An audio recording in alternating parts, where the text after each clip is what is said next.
jubileo. La Iglesia Católica después lo ha reformulado en el sentido que es cada 25 años, ¿no? Pero en su tradición era 50 años. Era un gran evento de liberación, consistía en una especie de indulto general. Era un tiempo para que el israelita restableciera su relación con Dios y volviera a una vida justa y moralmente recta. Se cree que el término jubileo deriva de la palabra joel, que se utiliza para identificar a un instrumento musical elaborado a partir del cuerno de un carnero y que era usado por los judíos para marcar el comienzo de esta festividad. Lo cierto es que el jubileo judío tenía un fin espiritual y también material. Los que habían tenido que empeñar su propiedad la recobrarían. Un tiempo en el que se dejaba descansar la tierra, no se sembraba ni se cultivaba, y se debían liberar a los esclavos hebreos y perdonar las deudas. Esta era la exigencia. Ya con eso ya uno escucha y dice, de fiesta, pero también exigente. Por lo tanto, acepten esta sencilla reflexión en clave de jubileo, en clave de elogio de la justicia. Justicia que no es una abstracción, sino que se encarna en aquellos hombres y mujeres que siguen creyendo seria y empecinadamente en ella, en la justicia, y la practican. Aquellos a los que el Señor les lanza desde el monte de las bienaventuranzas ese hermoso agradecimiento, esa especie de piropo, diríamos así: felices los que tienen hambre y sed de justicia, porque serán saciados. Ciertamente los tiempos que corren exigen el protagonismo de hambriados y sedientos de justicia, que desplieguen su espíritu y su técnica de frente a enormes injusticias que campean en el ámbito social: distribución de recursos, desempleo, de protección de los más vulnerados, narcotráfico, trata de personas, migraciones masivas huyendo del hambre y de la muerte.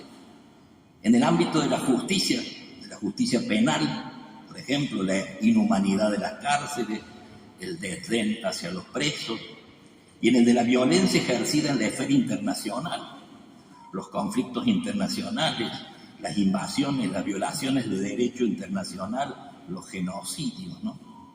¿Cómo no pensar en la miserabilidad de los atentados terroristas contra civiles, mujeres y niños, con una crueldad aterradora, inhumana, así como en el enorme engaño de algunas potencias militares para defender una guerra de invasión, diciendo que es la forma de liberar a un pueblo oprimido?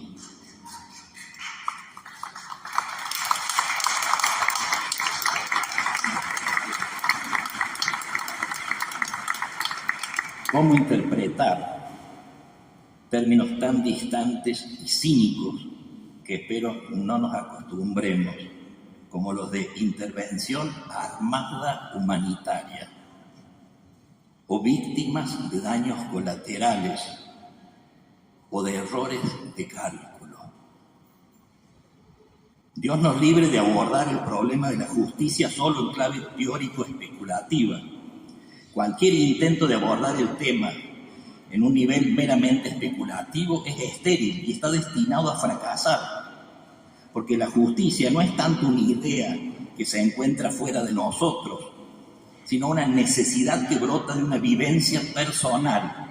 La aspiración de la justicia es entrañable y surge de haber conocido la injusticia y el dolor que se deriva de ella y que llama a involucrarse.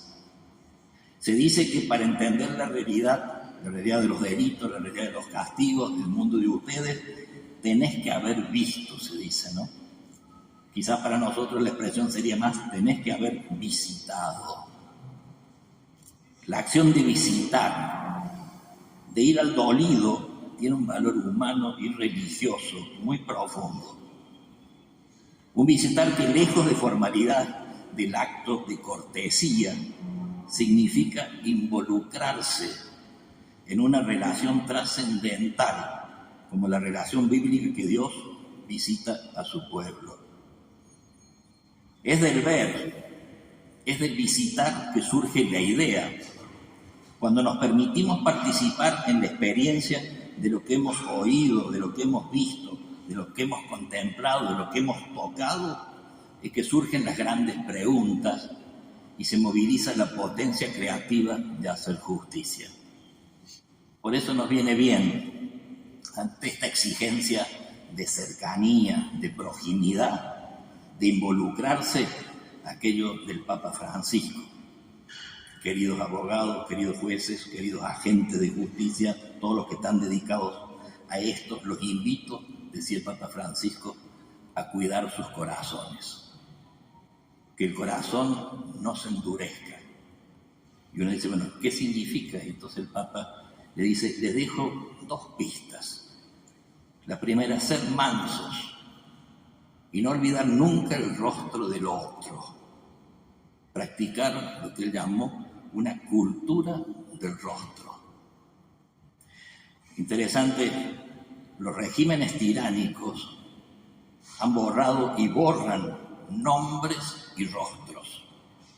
En Auschwitz, San Maximiliano Kolbe, aquel franciscano que muere mártir, cambiando su sitio por dejar libre uno de los que estaban allí prisioneros. En Auschwitz, San Maximiliano Kolbe era el prisionero 16.670. El presidente de Rusia siempre se ha negado a nombrar al hombre que se le opuso valientemente, Alexei Navalny.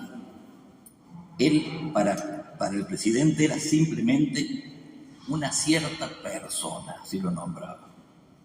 Del mismo modo, Nelson Mandela se convirtió en el rostro de la oposición al régimen del apartheid. Y así, cuando fue encarcelado, se prohibió publicar una imagen de su rostro. Fue borrado de la memoria pública. Así que cuando después de décadas de su prisión le permitieron salir a caminar por la playa, nadie lo reconoció. Su rostro había sido despojado de su poder. Una sociedad que sacrifica el culto del rostro es una sociedad que convierte en esclavos. Por algo, en la antigüedad griega, para llamar al esclavo se le llamaba aprósopos, y aprósopos significa sin rostro, el que no tiene rostro. Nuestro servicio apuesta al desafío de ser rescatados del fango del anonimato por una voz que te llama por tu nombre. Tiene que emprender una aventura fascinante, evitar que el hombre importe menos que las cosas o que las ideas o que las estadísticas o que los números. La otra pista que nos propone el Papa, que el amor y la justicia se encuentren. ¿Cómo se puede amar a alguien y tratarlo injustamente? Quitarle la justicia al amor es destruirlo al amor. No hay amor si no se considera al otro como una persona cuya dignidad debe ser respetada con todo lo que ello implica. Fieles a la noción romana de justicia, como dar a cada uno lo que le corresponde, debemos afirmar que debemos amar a todos los hombres y mujeres. Y no estaremos seguros de amar si nuestro amor no se traduce en obras de justicia. Don Alberto Hurtado decía, nuestras obras, nuestros gestos son el modo de hacer entender a nuestra gente que entendemos su dolor. Y aquí no nos referimos a obras de justicia en un sentido meramente individualista o superficial, sino que nos referimos a 3 cosas. En primer lugar, a una actitud básica de respeto hacia todos los hombres, que nos prohíbe utilizarlos como instrumentos para nuestro propio beneficio. En segundo lugar, una firme resolución de nunca aprovecharnos ni dejarnos sobornar por las posiciones de poder derivadas del privilegio. Estar amparados por las comodidades del privilegio es contribuir a la injusticia, constituyéndonos en beneficiarios silenciosos de los frutos de la injusticia. En tercer lugar, una actitud no solo de rechazo, sino de contraataque contra la injusticia. Una decisión firme de trabajar con otros para desmantelar las estructuras sociales injustas, de modo que los débiles, los oprimidos y los marginados de este mundo puedan ser liberados. Muy conscientes de que el silencio frente a la injusticia abre paso a la división social. La división social a la violencia verbal. La violencia verbal a la violencia física. Y la violencia física a la guerra de todos contra todos. Y acá hago un paréntesis.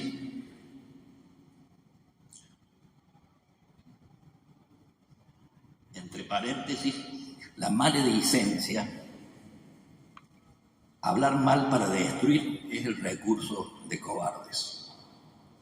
La maledicencia es la consolación de los mediocres.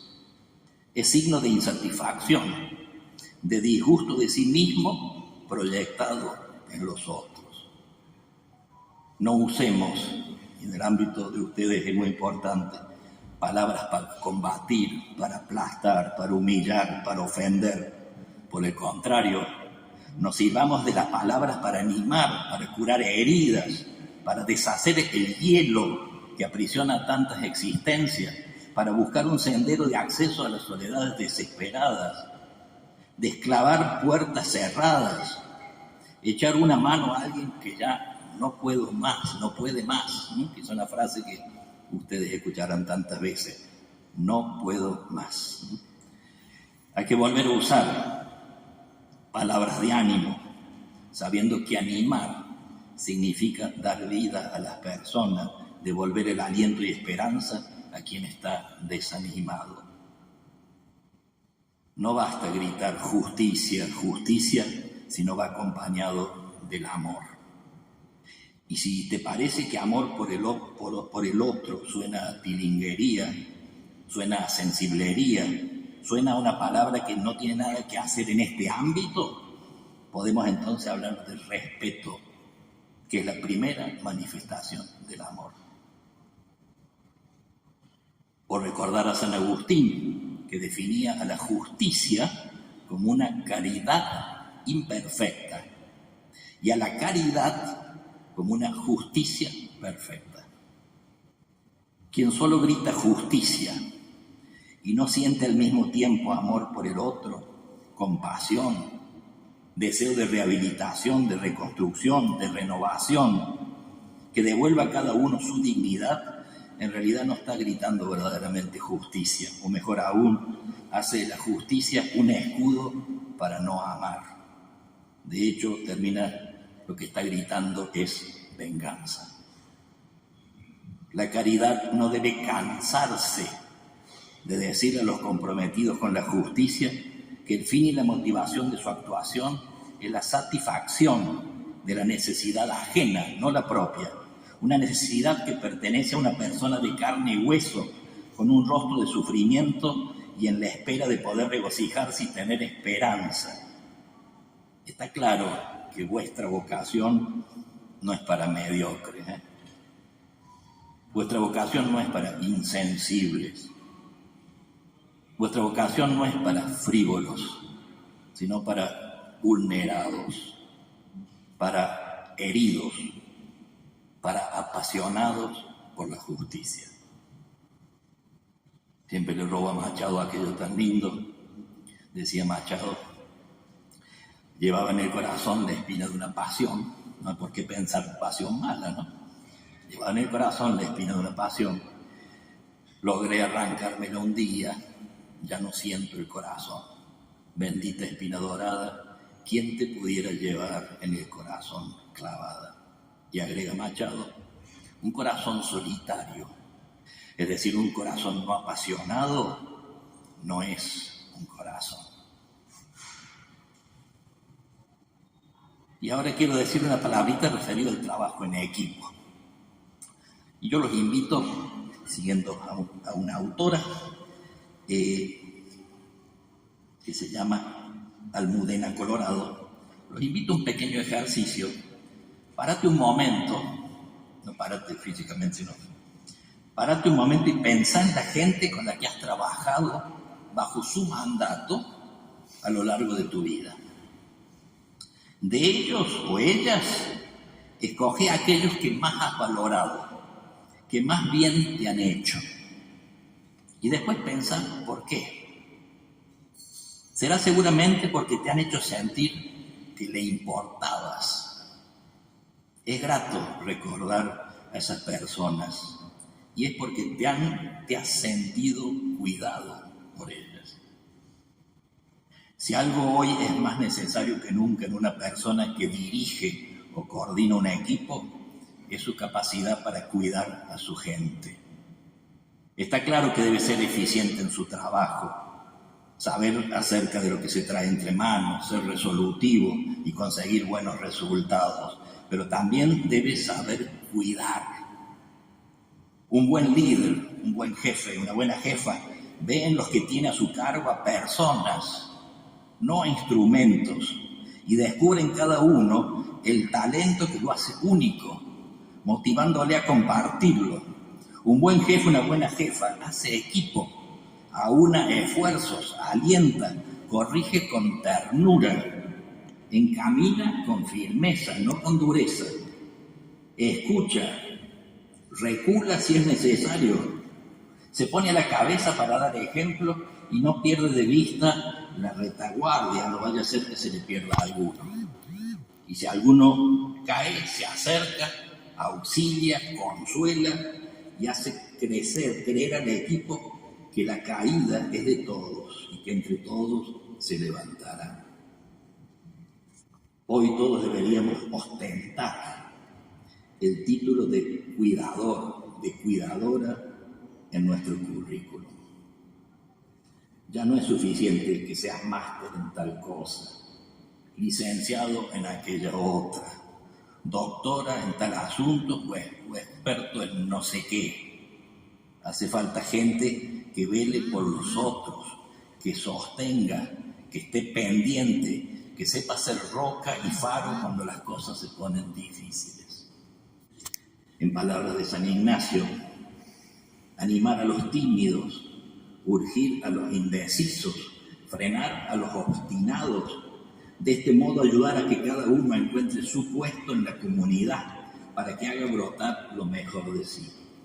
Recordar que no administramos, sino que conducimos procesos que no nos pertenecen y por lo tanto no exigir ni más ni menos que lo necesario y exigirlo en el momento en que esa exigencia pueda transformarse en algo bueno. Respetar las fuerzas, no maltratar los límites. A veces maltratamos los límites por exceso, cuando pedimos al otro más de lo que el otro puede. Y si yo sé que no puede, lo estoy frustrando, es un gesto sádico. No maltratar los límites, ni por exceso, ni por defecto. Porque también lo maltrato cuando le pido menos de lo que puede dar. Si hay que corregir, que sea siempre en horizonte de cariño. Tener fortaleza para imponer un límite, para saber esperar, ser lazo de unión. Esto es lo propio del líder. Y finalmente aquello de Juan 23, que era su lema de gobierno, se lo robó a los romanos. Decía Juan 23, verlo todo, disimular mucho, corregir poco. Normalmente lo que hacemos es ver nada, disimular poco y corregir todo. Así no va. El arte de cuidar. Aquí me vienen a la memoria las palabras de Jesús referidas a sus discípulos. Padre Santo, le está hablando al Padre, ¿no? Guárdalos en tu nombre, cuídalos, a los que me diste, para que sean uno como nosotros. Mientras yo estaba con ellos, yo los cuidaba, en tu nombre, a los que me diste. Me viene bien repetirnos muchas veces esta frase, cuando nos encargan estar al frente de algún equipo. E intentar ponerlo en práctica con mis pobrezas en nombre de Dios, que me ha guardado, y me ha guardado siempre y sobre todo en nombre de los que han recorrido mi vida cuidándome, corrigiéndome, apostando por mí, y que aún hoy dibujan en mi rostro una sonrisa. Por eso es fundamental generar y alentar un estilo de liderazgo centrado en el servicio al prójimo y al bien común. Todo líder ha de ser ante todo un testigo. El testimonio personal como expresión de coherencia y ejemplaridad hacia el crecimiento de una comunidad. El verdadero liderazgo supera la omnipotencia del poder y no se conforma con la mera gestión de las urgencias. Recordemos algunos valores propios de los auténticos líderes. Piensen ustedes en lo que... La integridad moral, la amplitud de miras, el compromiso concreto por el bien de todos, la capacidad de escucha, el interés por proyectar más allá de lo inmediato, el respeto de la ley, el discernimiento atento de los nuevos signos de los tiempos y sobre todo la coherencia de vida. Le robó aquí a Don Quijote cuando Sancho Panza está por hacerse cargo de la ínsula Barataria, y entonces con esa sabiduría Don Quijote le dice a Sancho, que anda un poquito agrandado: Sancho, hijo, le dice, está tomado por supuesto de Don Quijote, ¿no? Sancho, hijo, presta atención a tu padrino, que quiere aconsejarte, ser norte y guía, que te encamine y saque a puerto seguro de este mar borrascoso donde vas a engolfarte. Que los oficios y grandes cargos no son otra cosa sino un golfo profundo de confusiones. Primeramente, Sancho, has de amar a Dios, porque en el amarle está la sabiduría, y siendo sabio no podrás errar en nada. Lo segundo, has de poner los ojos en quién eres, procurando conocerte a ti mismo, que es el más difícil conocimiento que puede imaginarse. Del conocerte saldrá el no hincharte como la rana que quiso igualarse con el buey.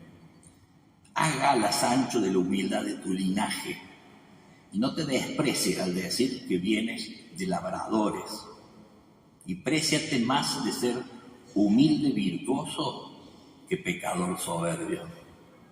Mira, Sancho, si tomas el camino de la virtud y te precias de hacer hechos virtuosos, no hay para qué tener envidia a príncipes y señores, porque la sangre se hereda, pero la virtud se adquiere y vale por sí sola lo que la sangre no vale. Encuentren en ti, Sancho, más compasión las lágrimas del pobre, pero sé igualmente justo con los alegatos del rico. Procura descubrir la verdad por entre las promesas y las dádivas del rico, como por entre los sollozos e importunidades del pobre.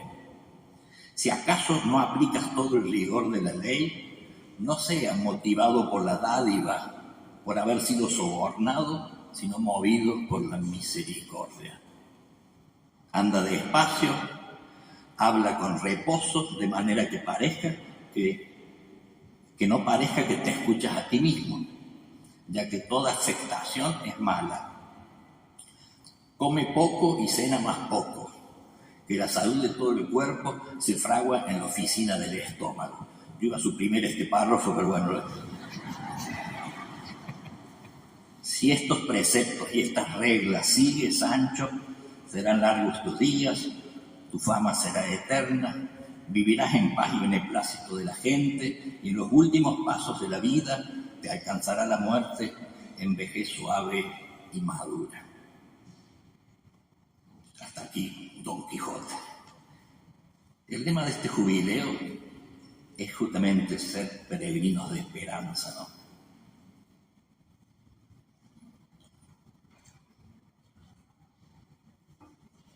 Y la esperanza surge donde una situación negativa es leída con una mirada que permite ver más allá del límite, lo de ustedes. Llámese pobreza, llámese dificultades socioeconómicas, llámese muerte. La esperanza crece en la caducidad, allí donde existe el sinsentido, donde existe el desierto, donde existe un mundo que se sabe condenado a muerte. Los signos de esperanza no los encontramos necesariamente donde está presente el éxito y el optimismo, donde todo va bastante bien, sino justamente en medio de realidades negativas de la vida. La esperanza, decía Georges Bernanos, el francés, la esperanza es una misteriosa alegría en el seno de las tinieblas. La esperanza asume la dimensión de lo imposible. Ustedes lo sabrán muy bien esto. Y aquel texto de Habacuc del Antiguo Testamento dice: aunque la higuera no florece, ni se recoge nada en las viñas, aunque fracasa la cosecha del olivo y los campos no dan alimento, aunque las ovejas desaparecen del corral y no hay bueyes en el establo, sin embargo, yo me alegraré en el Señor, me regocijaré en Dios mi Salvador, porque Él es mi fortaleza. Él da a mis pies la agilidad de la gacela y me hace caminar por las alturas. Fíjense, esta es la fórmula de la esperanza, dicen. Aunque, sin embargo. Y la clave es la paradoja de la esperanza, porque la esperanza no se rinde. Fíjense, uno puede perfectamente, parafraseando el texto de Habacuc, poder también nosotros decir de nuestra experiencia, ¿no? Aunque estoy cansado, sin embargo, seguiré caminando. Aunque tengo miedo, sin embargo, confiaré en Dios y en la gente linda. Aunque haya tanta mentira, sin embargo, seguiré apostando a la verdad. Aunque el malandraje pulula y avasalla, sin embargo, seguiré creyendo que hay mucho más gente honesta y buena. Aunque mi corazón grite basta ya, sin embargo, me pondré una vez más de pie. Aunque todo invita a hacer la propia y a resguardarse, sin embargo, estaré atento a quien me necesite o esté sufriendo más que yo. Contaba el cardenal Martínez de una carta de un matrimonio que le escribió en Irak, tiempo de la guerra, donde sin querer usó la misma fórmula. Ese matrimonio jovencito le decía: aunque estamos destruidos, sin casa por el bombardeo, sin embargo estamos llenos de esperanza. En Navidad nacerá nuestro primer hijo. Cuando todo grita muerte, sin embargo la esperanza vislumbra los signos de vida. Quiero simplemente terminar valiéndome de esta vieja sabia nuestra, doña Jovita. Les prometo no imitarla, pero sí recordarles lo que nos dice doña Jovita referido a la esperanza, ¿no? Si pensando en el pasado nos invade la añoranza, hay que cargar la balanza con lo bueno del presente para escuchar claramente el canto de la esperanza. Cuando nos gana el cansancio y perdemos la confianza, cuando las fuerzas no alcanzan y queremos aflojar, siempre nos vuelve a alumbrar el brillo de la esperanza. Después de una noche larga, llega siempre el nuevo día.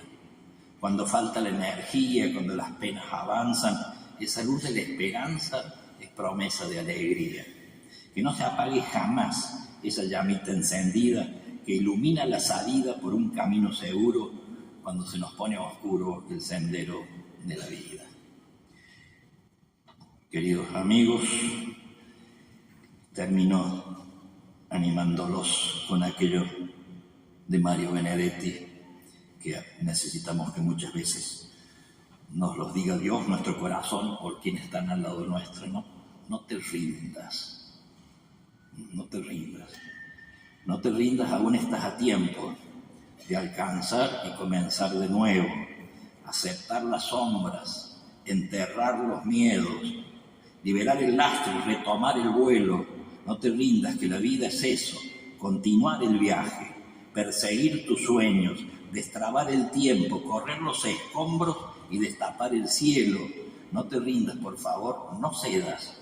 Aunque el frío queme, aunque el miedo muerda, aunque el sol se esconde, se calle el viento, aún hay fuego en tu alma, aún hay vida en tus sueños, porque la vida es tuya y tuyo también el deseo, porque lo has querido y porque te quiero, porque existe el vino y el amor, es cierto, porque no hay heridas que no cure el tiempo.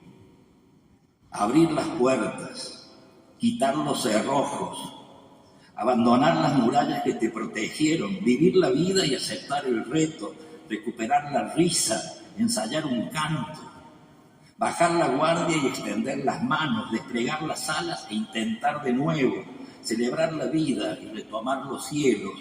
No te rindas, por favor, no cedas. Aunque el frío queme, aunque el miedo muerda, aunque el sol se ponga y se calle el viento, aún hay fuego en tu alma, aún hay vida en tus sueños, porque cada día es un comienzo nuevo, porque esta es la hora y el mejor momento, porque no estás solo, porque yo te quiero.